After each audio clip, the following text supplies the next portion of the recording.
Hi, in this video I will show you how I use the ECOLINE brush markers by Royal Talents for the first time for basing. If you're new to this channel, hi, my name is Ina. If not, welcome back.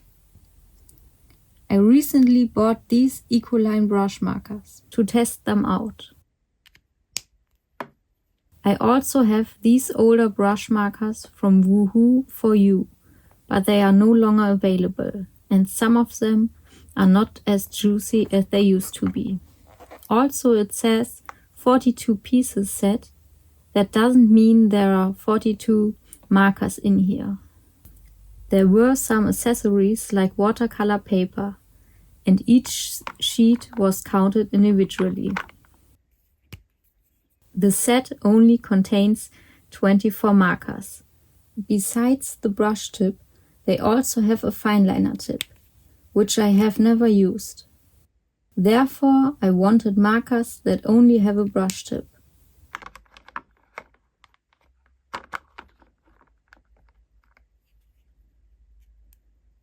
I really like this tip with nylon bristles, which is the same as the one on this water tank brush that was included in the set.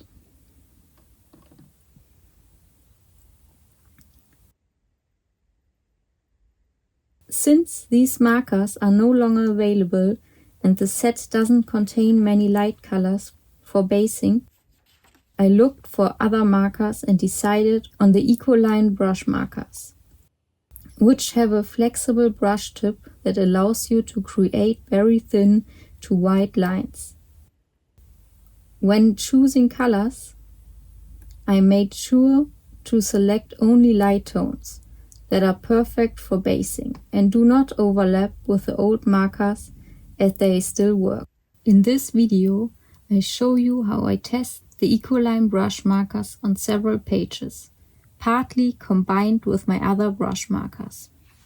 I started with the book Magische Meerjungfrauen, Magical Mermaids by Christel Vogel. First, I looked for a page where I could test whether they bleed through the paper.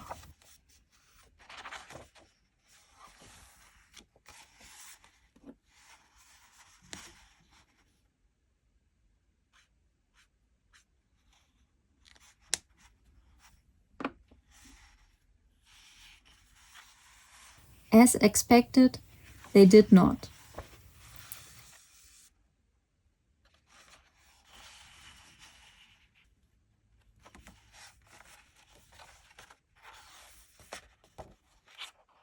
Then I began with the page Dancing on a Rope. Since the markers were not streaky at all when I swatched on watercolor paper, I hoped it would be the same here. However, since the paper is good but not watercolor paper, the result turned out to be a bit streaky. This is to be expected with water-based markers, but with a little practice you can achieve a fairly even result. Overall, there are 59 colors on ECOLINE brush markers and one blender. The markers are available both individually and in several sets of 5, 10, 15, 20 or 30 markers. The colors from the skin or pastel sets are perfect for basing. However, for those who need them, for example for hand lettering, there are also bolder and darker tones available. But what is the advantage of basing your coloring page or parts of it with water-based markers? Compared to alcohol markers, the colors do not bleed through. This means you can also use them in double-sided coloring books. But it's always a good idea to test first. With very thin paper, or if you go over the same still wet spot multiple times, it can still happen that the color bleeds through. Secondly, you can quickly color over the white of the paper so that when you go over it, With colored pencils, you have less work. Additionally, the colors are more vibrant and stronger when you color on an already colored surface with colored pencils. I only used the highlight color for the base layer and then color the midtones and shadows on top with colored pencils, as it is difficult to lighten too dark areas with colored pencils. Theoretically, you could also color an entire page only with markers and already add the midtones and shadows.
Here I also primed the little crab on the other page with markers and then colored it in with colored pencil.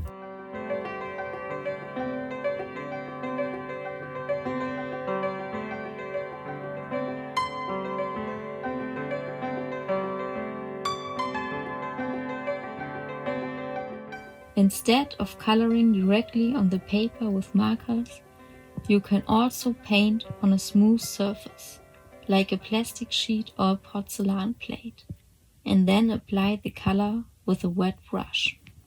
The advantage is that the result becomes less streaky, and depending on how much water you use, you can delight a too dark color and lighten it. Here with the Little Mermaid, I used a relatively small brush that couldn't hold much water, so I couldn't pick up much color, and the result became a bit blotchy, since the brush was sometimes wetter and sometimes less wet. And even though I had washed the brush after the last use, there was still some metallic watercolor left, which is responsible for the slightly shimmering spot on the hand.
In Meine Reise durch Asien bei Rita Beermann, I tried this technique again.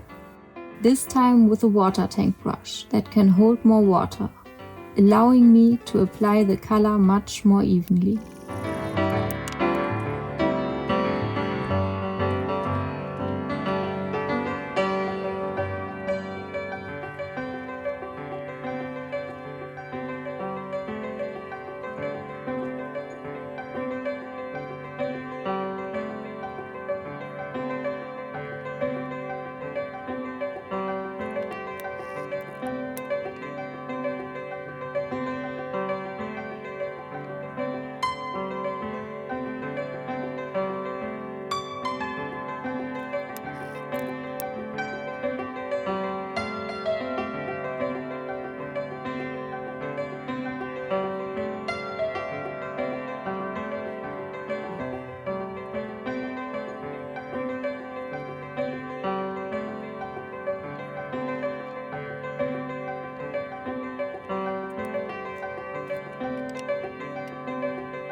Before I show you another technique, here are 2 more pages where I used the markers.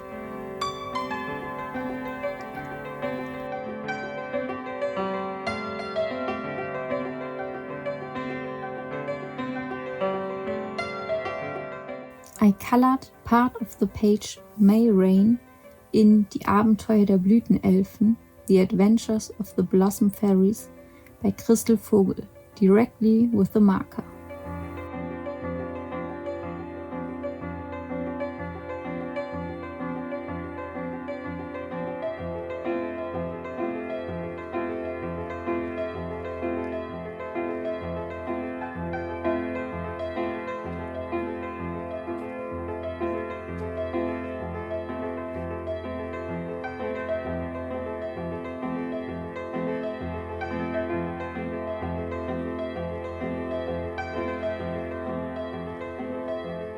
For the first daffodil flower, I tried to blend the already applied marker with a wet brush, as seen at the beginning with the swatches. This works very well on watercolor paper, but unfortunately not in this coloring book. Then I combined 2 markers. I held the tip of the markers together in such a way that the darker color could flow down into the tip of the lighter color. With a bit of practice, you can achieve a gradient this way. It didn't work so well with the first flower, but then it got better. You also have to get a feel for how long to hold the markers together and how much color ends up in the tip of the lower marker.